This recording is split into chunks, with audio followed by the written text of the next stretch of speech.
So I've put the Bali Airport gloves on and the head can to have a quick look at valve clearances.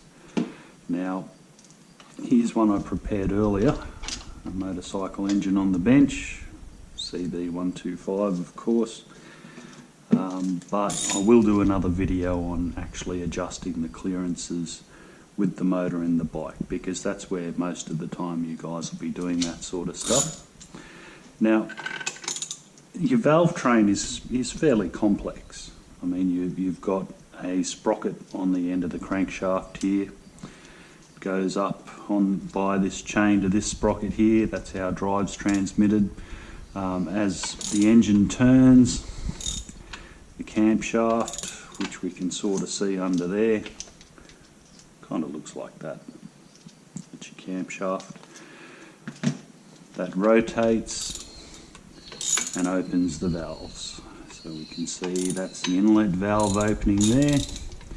The engine then comes up to its compression stroke, fires at top dead center, the piston travels back down to bottom dead center, and the exhaust valve then opened up and let the nasties out.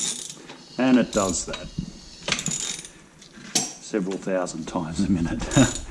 Up to 9,100 times a minute the engine will rotate.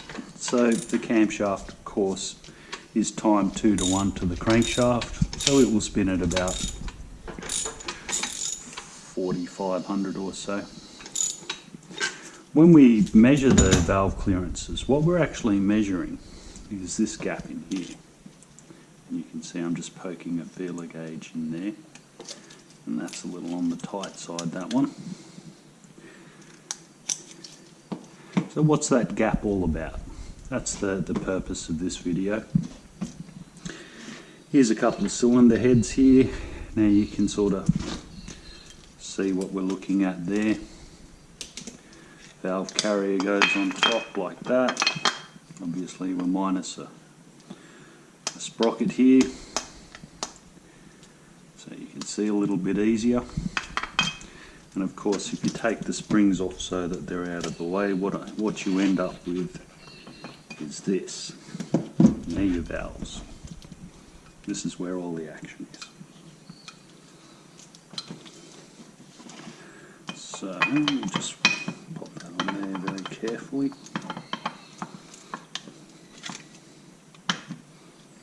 Make sure the dowels line up. What you're actually measuring when you measure valve clearances is the distance between the rocker and the valve, the actual head top of the valve. So when you pop your feeler gauge in here like such, what you're actually measuring is that distance in there, like such. Now of course that's very loose.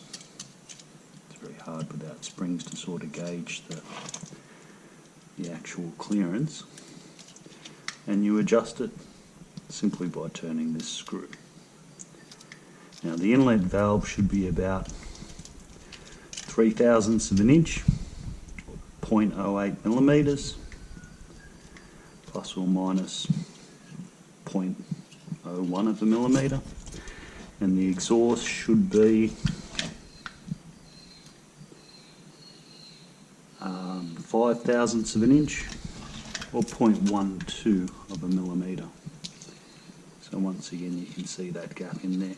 So when you do your valve clearances, that's what this is talking about, that distance in there, and it's adjusted by loosening that lock nut off and turning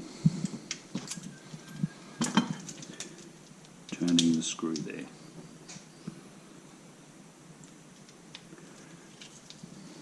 Put that down there. Final note to remember when you're adjusting the valve clearances, the best place to do it, the only place to do it, is at top dead center. So the piston is right up the top and the con rod is in the center. on the compression stroke. And that will mean that both of your valves are free. You can see as we rotate, as we saw before, the valves open and close. You can't measure those clearances while the valves are opening and closing. Best way to find top dead center on the compression stroke, you'll see your exhaust valve will open and your inlet valve, and it will close again.